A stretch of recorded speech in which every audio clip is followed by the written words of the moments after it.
Hello guys, welcome back to Naked Security Live. I'm Harry, joined by Duck. Hello folks. So please leave your questions in the comments below, and I'm sure we'll get around to answer them on the live stream, and if not, we will do it as soon as we go off the live stream. You're getting good at that. So, I'm not getting it mixed up this time. So Duck, we've been talking about it quite a lot recently, and in Naked Security for articles, podcasts, and I believe you actually done an article on it. The iPhone 11, talking about if it will track you, even if you don't wish to be tracked. You know, what is it all about? Right, this story, it was big news in the past week or two. The main reason being that a famous investigative cybersecurity journalist called Brian Krebs, many of you will have heard of him, many of you may read his stuff, wrote an article. He wasn't accusing Apple of anything, he wasn't saying you would be tracked, he was just found this puzzlement that he thought meant that there was a difference in privacy behavior between the iPhone he'd had before, which I think was an iPhone 8, and suddenly the iPhone 11, he had the 11 Pro, but this is general for the iPhone 11, the new model, the one with the cool new cameras and all of that stuff. Was it behaving differently when it comes to tracking you? And the reason is that he noticed that all other things being equal, there was some slightly different behavior. Now, if you've got an iPhone, and this is a picture, let me get this right, this is not an iPhone, it's an Android, but it's confused me earlier. it's a screenshot of an iPhone on an Android. That's what the privacy settings, the location settings look like on an iPhone when you've got them turned off. Now that's how I normally leave my iPhone, but not everybody does, because they figure, and this is I think what Brian Krebs thought, there's another way of doing it, which is that you can turn location on and then Apple forces every app to have a control for that app. So actually what he'd done is he'd set up his phone so location was on at the master switch, but all the individual apps were set to never allow, never allow, never allow. Now you imagine in a sitting, in the first case, it's kind of like going into the cupboard under the stairs and flipping your main electricity switch off, and that would turn off all the lights that happen to be on. Or the second one is like, well, let's go to every room and turn every light off. That way, if I want to turn one of them back on, I don't have to go to the cupboard under the stairs first.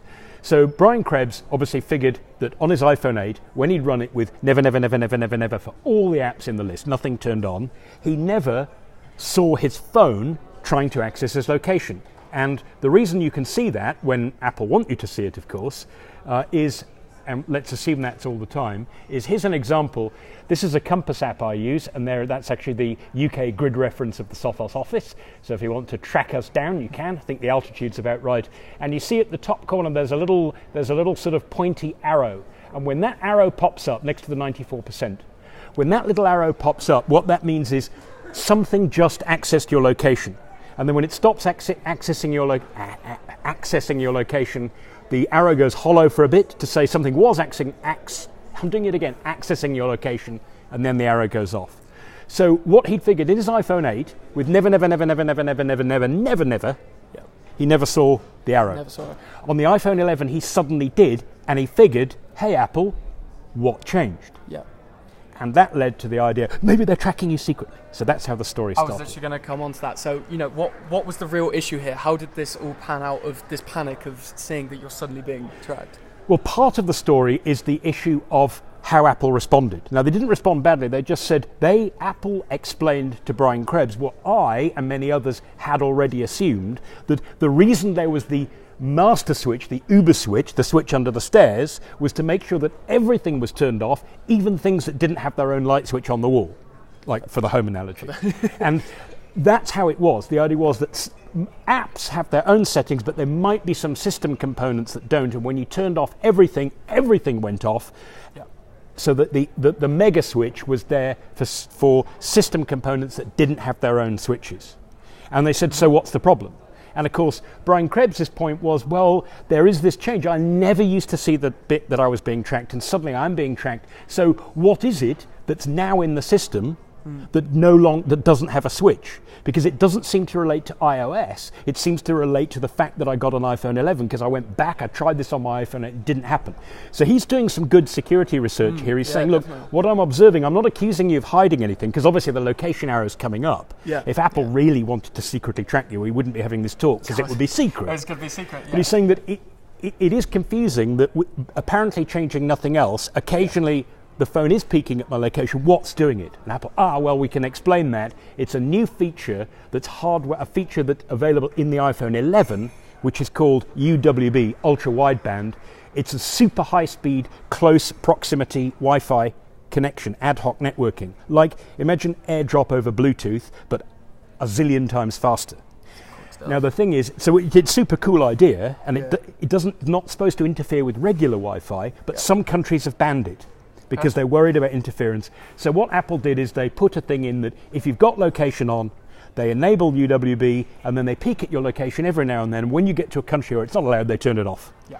So in other words, they didn't tell you that, and eventually they said, oh yeah, that's what's caused the fuss. Yeah. Oh, by the way, good idea, Brian. We'll put a switch in for the UWB feature now to make it clear, and it kind of makes you think, if only they'd done that at the beginning, there wouldn't have been any confusion, and that's really important when it comes to privacy settings. So what, is there anything to take away from this? Do people need to go out and do something with the settings? What's the issue to solve here? Well, I guess the bad news is, as Mark pointed out on the podcast very clearly, if Apple really wanted to track you secretly, they'd hide the little location icon that showed you were being tracked, and then so you see it wasn't happening. So let's assume that everything's above board and you're not, and the arrow comes up when it's supposed to. I guess the thing here is you don't have to do anything in order to be similar in terms of privacy to what you were before. The settings you had before will largely behave the same. It's not, an app is not going to be able to get at your location settings if you've said it can't. Mm-hmm. The second tip, of course, is more for sort of Apple and people designing software, is it's easy to confuse people when you write a user interface or a configuration screen for settings. And if, as Peter said on the podcast, if Brian Krebs got confused and wanted to know the answer, lots of other people would. So maybe Apple could have been a bit more clear. A bit more clear. And the last tip really is, treat this, you're not going to get tracked if you switch from, say, an iPhone 8 to an iPhone 11 Pro. It's not going to suddenly start tracking you more than it did before, as far as we can tell. So don't panic, but use this perhaps as a reason, as an excuse, to go and think about your own attitude towards location settings on your phone. Because I think that location settings, they have become, in terms of privacy on phones, both the most loved and the most scary feature.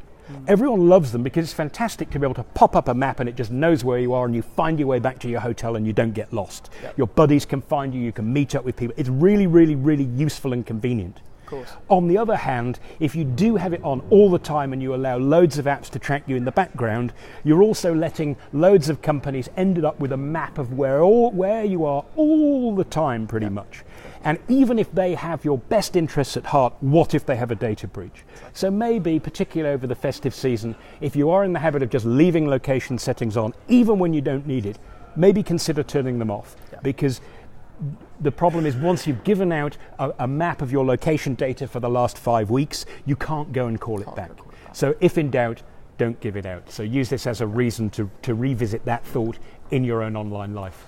We've had 3 hellos in the stream as well. Sammy says hello. Hello, Sammy. B&G Consultant says great show, guys. And thanks very much. Favourite Teresa. Hello, Teresa. Glad you could join us. So thank you very much for listening. I hope this was useful to any of you here. And if we haven't answered your questions on the live stream here, please feel free to leave them after the live stream, and we will answer them. So don't panic.